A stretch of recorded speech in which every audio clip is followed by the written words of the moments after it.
یہ حدیث ترمذی شریف کی ہے۔ حضرت سیدنا ابو ہریرہ رضی اللہ تعالی عنہ سے مروی ہے کہ نور کے پیکر تمام نبیوں کے سرور دو جہاں کے سلطان نبی کریم صلی اللہ علیہ وآلہ وسلم نے فرمایا، اے ابو ہریرہ، کیا میں تمہیں ایک سچی بات نہ بتاؤں؟ میں نے عرض کیا، یا رسول اللہ صلی اللہ علیہ وآلہ وسلم، میرے ماں باپ آپ پر قربان ضرور بتائیے۔ فرمایا، جو ان کلمات کو اپنی بیماری کی ابتدا میں سوتے وقت پڑھے گا، اللہ تعالیٰ اسے جہنم سے نجات عطا فرمائے گا۔ اور اگر کسی نے بہت سارے گناہ کیے ہوں اور وہ بندہ ان کلمات کا ورد کرے، اللہ تعالیٰ توبہ قبول فرمائے گا۔ فرمایا، جب تم صبح کرو تو شام سے پہلے اور شام کرو تو صبح سے پہلے یہ کلمات پڑھو، اللہ تعالیٰ تمہیں قبر و جہنم سے نجات عطا فرمائے گا۔ اگر تمہارا انتقال ہو گیا اور تم نے یہ کلمات پڑھے ہوں، تمہارا ٹھکانہ اللہ تعالیٰ کی رضا اور جنت میں ہوگا۔ وہ کلام مبارک یہ ہے، بسم اللہ الرحمن الرحیم، السلام علیکم ورحمۃ اللہ۔ محترم ناظرین، حدیث بخاری شریف کی ایک روایت میں ہے کہ ایک مرتبہ حضور اقدس صلی اللہ علیہ وآلہ وسلم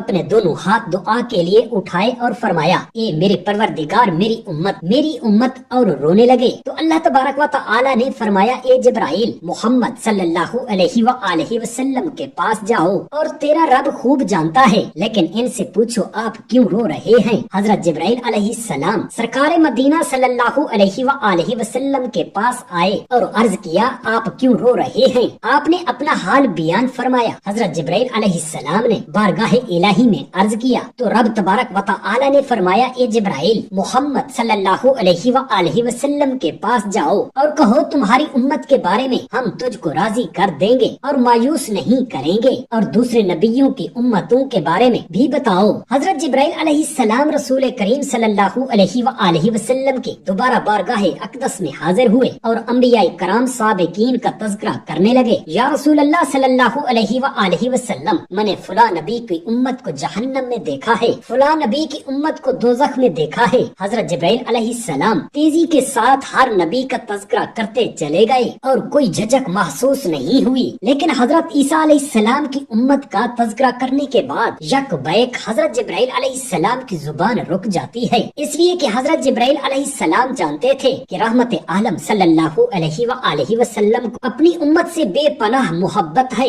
اگر امت رسول کو جہنم میں دیکھنے کا ذکر کروں تو حضور اقدس صلی اللہ علیہ وآلہ وسلم پریشان حال ہوں گے، اس لیے اب حضرت جبرائیل علیہ السلام کی زبان پر خاموشی کا پہرا لگ جاتا ہے۔ مگر جبرائیل علیہ السلام کی اچانک خاموشی سے سرکار دو عالم صلی اللہ علیہ وآلہ وسلم بے چین ہو کر فرمایا کہ جبرائیل، یہ بتاؤ، کہیں تم نے میری امت کو جہنم میں تو نہیں دیکھا؟ حضرت جبرائیل علیہ السلام نے جواب دیتے دیتے رک جاتے ہیں۔ سرکار مدینہ صلی اللہ علیہ وآلہ وسلم بے تابانہ طور پر فرماتے ہیں، جبرائیل، جلد بتاؤ، کیا تم نے میری امت کو بھی جہنم میں تو نہیں دیکھا؟ اب مجبوراً حضرت جبرائیل علیہ السلام نے عرض کیا، یا رسول اللہ صلی اللہ علیہ وآلہ وسلم، آپ کی امت کو بھی جہنم میں دیکھا ہے، بس اتنا سننا تھا کہ حضور اقدس صلی اللہ علیہ وآلہ وسلم کا چین و سکون جاتا رہا اور بے قراری پیدا ہو گئی۔ ادھر حضرت جبرائیل علیہ السلام نے اجازت چاہی اور منزل سدرہ کی جانب پرواز کر گئے، اور حضور اقدس صلی اللہ علیہ وآلہ وسلم نے کاشانہ نبوت کو چھوڑ دیا۔ لوگوں کی نگاہوں سے چھپ کر غیر آبادی میں پہاڑ کی غار میں پہنچ کر اپنی نورانی پیشانی کو فرش زمین پر رکھ کر بلک بلک کر رونے لگے۔ چشمان نبوت سے آنسوؤں کی برسات ہونے لگی اور زبان مبارک سے رب حب لی امتی، رب حب لی امتی کی صدا جاری ہو گئی۔ ادھر شمع رسالت کے صحابہ کا عجیب عالم ہو گیا تھا، سرکار کو نہ پا کر بے تاب ہونے لگے، ادھر ادھر ڈھونڈنا شروع کر دیا۔ حجرہ عائشہ صدیقہ رضی اللہ تعالی عنہا میں دیکھا، مسجد نبوی میں بھی دیکھا، مدینے کی ایک ایک گلی صحابہ کرام نے چھان ڈالی، مگر کہیں پتہ نہ چلا۔ مدینہ میں کوہرام مچ گیا، مرد و عورت، بوڑھے و بچے سب بے قرار ہو گئے، لوگوں نے کھانا پینا چھوڑ دیا، گھروں میں چولہے سے دھواں نکلنا بند ہو گیا۔ تمام صحابہ کرام رضی اللہ تعالی عنہم کا یہ عالم ہوا تو اہل بیت حسنین کریمین کا کیا حال ہوا ہوگا؟ بے چینی کے ساتھ تلاش میں سرگرداں ہیں، مگر آقا کریم صلی اللہ علیہ وآلہ وسلم کا کہیں پر پتہ نہیں۔ 3 دن 3 راتیں گزر گئیں، زلف عنبرین اور چہرہ والضحیٰ کی زیارت نہ ہو سکی اور نہ کہیں پتہ چلا۔ اب آبادی کو چھوڑ کر غیر آبادی میں تلاش شروع ہو گئی کہ ایک چرواہے سے ملاقات ہوئی، اس سے پوچھا گیا کہ کہیں تم نے ہمارے آقا کریم کو تو نہیں دیکھا؟ اس چرواہے نے کہا، نہیں، میں نے تو اس ویرانے میں کسی شخص کو نہیں دیکھا، مگر ایک بات ضرور ہے جس سے میں خود بے حد پریشان ہوں۔ دیکھو اس پہاڑ کے کوہ سے آج 3 دن ہو گئے، برابر کسی کی رونے کی آوازیں آ رہی ہیں۔ کوئی رونے والا ایسا پھوٹ پھوٹ کر رو رہا ہے جس کی درد بھری آواز کو سن کر میری بکریوں نے چرنا اور چوگنا بند کر دیا ہے۔ بس اتنا سنا تھا کہ صحابہ کرام رضی اللہ تعالی عنہم نے فرمایا کہ آج 3 دن ہو گئے ہیں ہمارے آقا کریم صلی اللہ علیہ وآلہ وسلم نے مدینہ کو ناپسند کر دیا ہے۔ ہم چرواہے کی نشاندہی پر صحابہ کرام رضی اللہ تعالی عنہم دوڑ پڑے، دیکھا تو ایک پہاڑ کی غار میں پیشانی انور فرش خاک پر رکھے ہوئے رب حبلی امتی رب حبلی امتی کی صدائیں بلند کر رہے ہیں۔ صحابہ کرام رضی اللہ تعالی عنہم قدم ناز کو چوم کر دامن مصطفیٰ صلی اللہ علیہ وآلہ وسلم سے لپٹ گئے اور عرض کیا، یا رسول اللہ صلی اللہ علیہ وآلہ وسلم، سر مبارک اٹھائیے اور حجرہ میں تشریف لے چلیے، شہر مدینہ ویران ہو گیا ہے۔ شمع رسالت کے پروانے رو رو کے بے حال ہو گئے، مدینہ میں واہ ویلا مچا ہوا ہے، لوگوں نے کھانا پینا چھوڑ دیا ہے اور اہل بیت بہت پریشان ہیں، مگر رحمت عالم صلی اللہ علیہ وآلہ وسلم دنیا و ما فیہا سے بے نیاز ہو کر امت آسی کے غم میں زارو قطار رو رہے ہیں اور دعائے مغفرت میں مصروف ہیں۔ جب صحابہ کرام رضی اللہ تعالی عنہم تمام تر کوششیں کر کے ناکام ہو گئے تو تمام صحابہ کرام رضی اللہ تعالی عنہم سیدہ طاہرہ خاتون جنت حضرت فاطمہ رضی اللہ تعالی عنہا کی بارگاہ میں حاضر ہوئے اور عرض کیا، ایک خاتون جنت، ہم نے سرکار کا پتہ لگا لیا ہے، فلاں پہاڑ کی غار میں امت آسی کے غم میں رو رہے ہیں، لیکن تمام تر کوششوں کے باوجود سرکار مدینہ صلی اللہ علیہ وآلہ وسلم سجدے سے سر انور نہیں اٹھا رہے ہیں، خدا را تشریف لے چلیے، ممکن ہے کہ سرکار دو عالم صلی اللہ علیہ وآلہ وسلم سر مبارک اٹھا لیں اور ہماری بے قرار دنیا کو سکون و اطمینان حاصل ہو جائے۔ حضرت سیدہ فاطمہ الزہرا رضی اللہ تعالی عنہا نے جس میں اطہر کو چادر سے چھپایا اور آقائے کائنات صلی اللہ علیہ وآلہ وسلم کی بارگاہ میں پہنچ کر التجا کرنے لگی کہ ابا جان اب سجدے سے سر انور اٹھائیے اور مدینہ تشریف لے چلیے، آپ کی جدائی سے مدینہ والوں کا برا حال ہو گیا ہے، ہر طرف آہو فغاں برپا ہے، آپ کے نہ ہونے سے ہر دل بے قرار ہے اور ہر آنکھ اشک بار ہے، حسنین کریمین آپ کی شفقت نہ پا کر تڑپ رہے ہیں، لیکن آپ برابر رب حبلی امتی رب حبلی امتی کی صدائیں بلند کرتے رہے اور سجدے سے سر مبارک نہ اٹھایا۔ بالآخر سیدہ فاطمہ رضی اللہ تعالی عنہا نے اپنی پیشانی تلوے مبارک سے مل کر عرض کیا، ابا جان دامن صبر چھوٹنے والا ہے، اب تو سر اقدس اٹھائیے ورنہ فاطمہ قیامت تک سجدہ کرے گی اور سر نہیں اٹھائے گی۔ تب جا کر سرکاری دو عالم صلی اللہ علیہ وآلہ وسلم نے سجدہ سے سر مبارک اٹھایا اور فرمایا، اے فاطمہ تم ضد نہ کرتی تو جب تک پروردگار عالم سے میں اپنی پوری امت کی شفاعت و مغفرت نہ کرا لیتا، سجدے سے سر نہ اٹھاتا۔ حضرت انس بن مالک رضی اللہ تعالی عنہ روایت کرتے ہیں کہ حضور اقدس صلی اللہ علیہ وآلہ وسلم کے زمانے میں ایک یہودی عالم تھا، اس کا نام جلبیب تھا، اس کا ایک لڑکا حسن و جمال میں یکتا تھا جو کمال سیرت سے مزین اور بڑا خلیق تھا۔ اتفاق اس نے اپنے والد کے خزانے میں ایک ڈبیا دیکھی جو سرخ موتیوں سے بنی ہوئی تھی اور اس پر مشک کی ایک مہر لگی ہوئی تھی تاکہ کوئی شخص اسے کھول نہ سکے اور اندر جو کچھ ہے نہ دیکھ سکے۔ لڑکے نے اس ڈبیا کو دیکھا تو بڑا غضبناک اور خوش گمی ہو کر باہر نکلا۔ باپ نے وجہ پوچھی تو کہنے لگا، ایک عرصہ ہو گیا ہے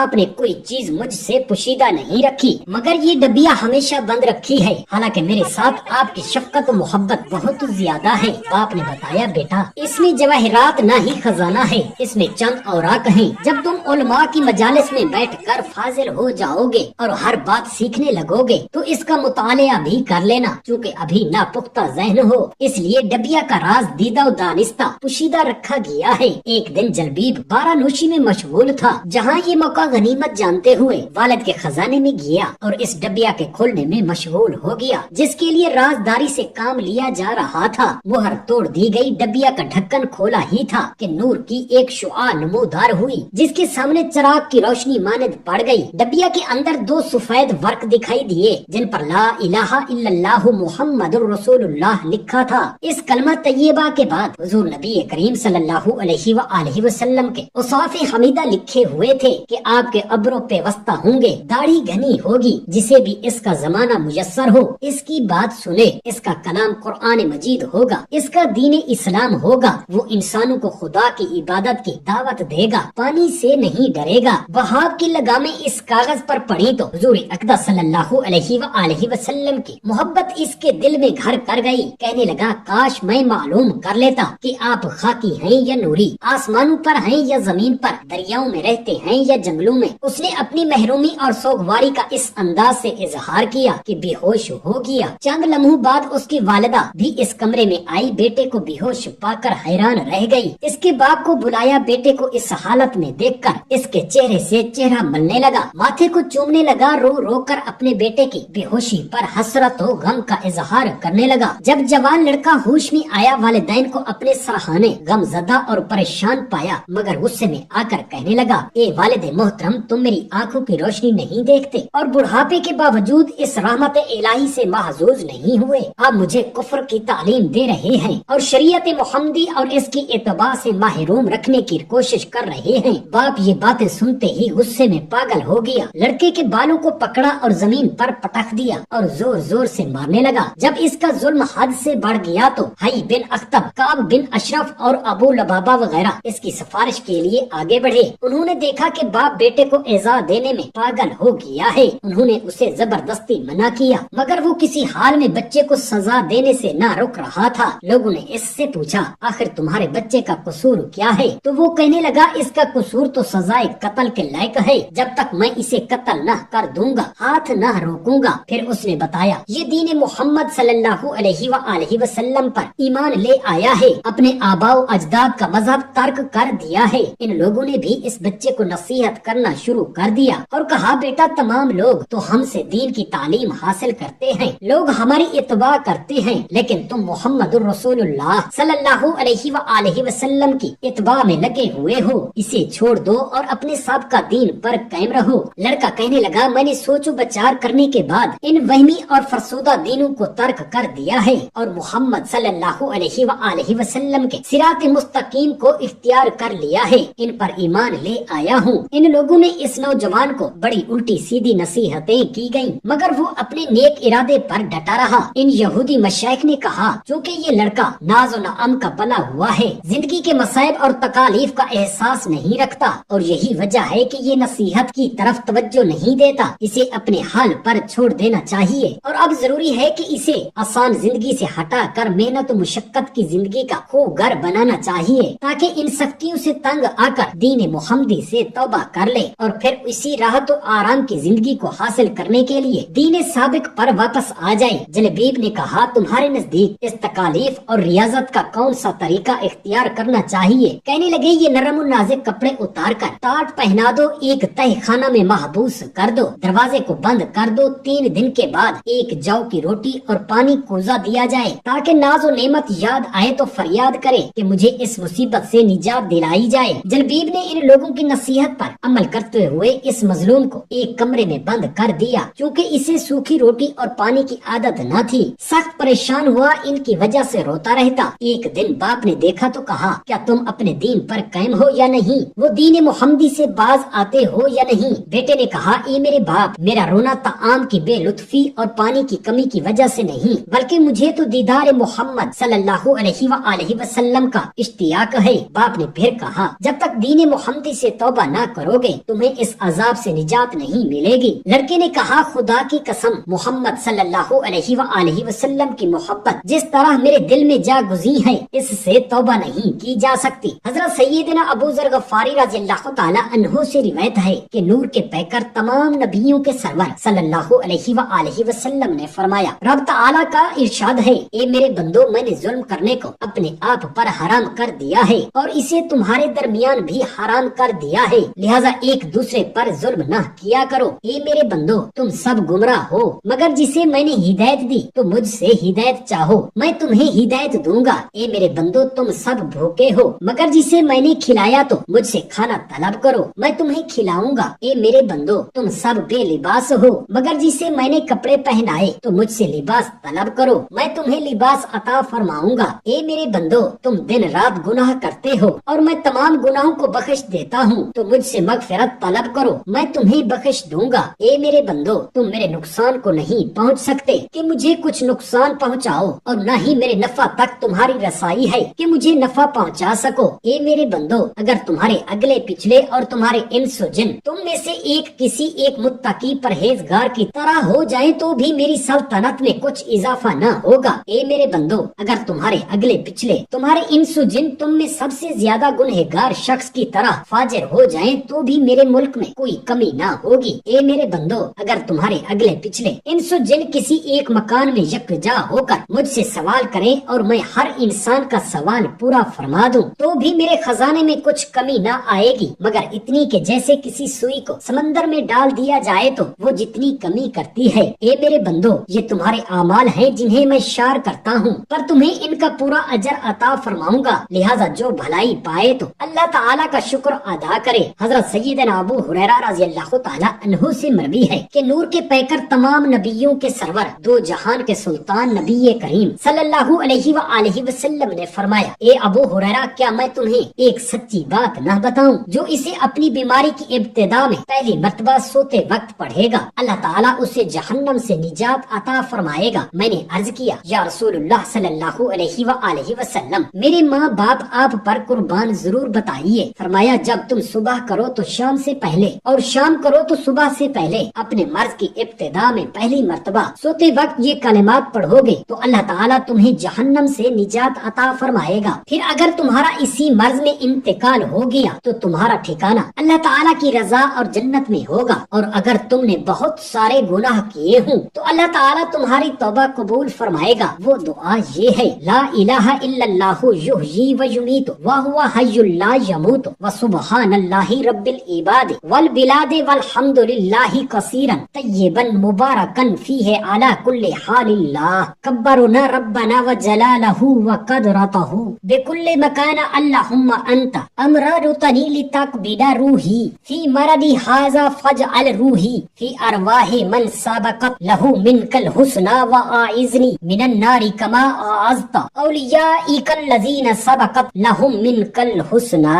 حضرت عبداللہ بن عمر رضی اللہ تعالی عنہما بیان کرتے ہیں کہ رسول اللہ صلی اللہ علیہ وآلہ وسلم نے فرمایا، قیامت کے دن اللہ تعالیٰ ایک ایسے امتی کو نکالے گا جس کی برائیوں کے 99 دفاتر ہوں گے، ہر دفتر کی لمبائی تا حد نگاہ پھیلی ہوگی۔ اللہ تعالیٰ فرمائے گا، تم کو ان برائیوں میں سے کسی سے انکار ہے؟ بندہ عرض کرے گا، نہیں مولا، مجھے ان برائیوں میں کسی سے انکار نہیں، یعنی جیسا میں نے گناہ کیا فرشتوں نے بلا کسی کمی بیشی کے لکھ دیا۔ اللہ تعالیٰ فرمائے گا، تیرے پاس کوئی عذر ہے؟ بندہ عرض کرے گا، یا رب میرے پاس کوئی عذر نہیں ہے۔ اللہ تعالیٰ فرمائے گا، کیوں نہیں؟ تیری ایک نیکی ہمارے پاس ہے، آج تمہارے اوپر کوئی ظلم نہیں ہوگا۔ پھر کاغذ کا ایک پرچہ نکالا جائے گا جس پر اشہد اللہ الہ الا اللہ اشہد ان محمدن عبدہ ورسولہ لکھا ہوگا۔ حکم ہوگا، جا اس کا وزن کروا لے۔ بندہ عرض کرے گا، یا رب یہ چھوٹا سا پرچہ گناہوں کے ان 99 دفتروں کے مقابلہ میں کیا حیثیت رکھتا ہے؟ ارشاد ربانی ہوگا، آج تم پر ظلم نہیں ہوگا۔ رسول اللہ صلی اللہ علیہ وآلہ وسلم نے فرمایا کہ اس بندے کے گناہ کے تمام دفاتر ایک پلڑے میں رکھ دیے جائیں گے اور کاغذ کا وہ پرچہ دوسرے پلڑے میں رکھا جائے گا، تو کاغذ کا ٹکڑا والا پلڑا گناہوں کے دفتروں والے پلڑا پر بھاری ہو جائے گا۔ وہ شخص عرض کرے گا، یا رب اس پرچے کی اتنی حیثیت ہے؟ ارشاد ہوگا کہ اس کاغذ پر کلمہ توحید و رسالت لکھا ہوا ہے اور کلمہ طیبہ سے بھاری کوئی چیز نہیں۔ سبحان اللہ۔ اللہ تعالیٰ سے دستے ادب دعا کرتے ہیں، میرے تمام مسلمان بہن بھائیوں کی تمام مصیبتیں اور پریشانیاں اللہ تعالیٰ دور فرمائے، آمین یا رب العالمین۔ جزاک اللہ خیرا کثیرا۔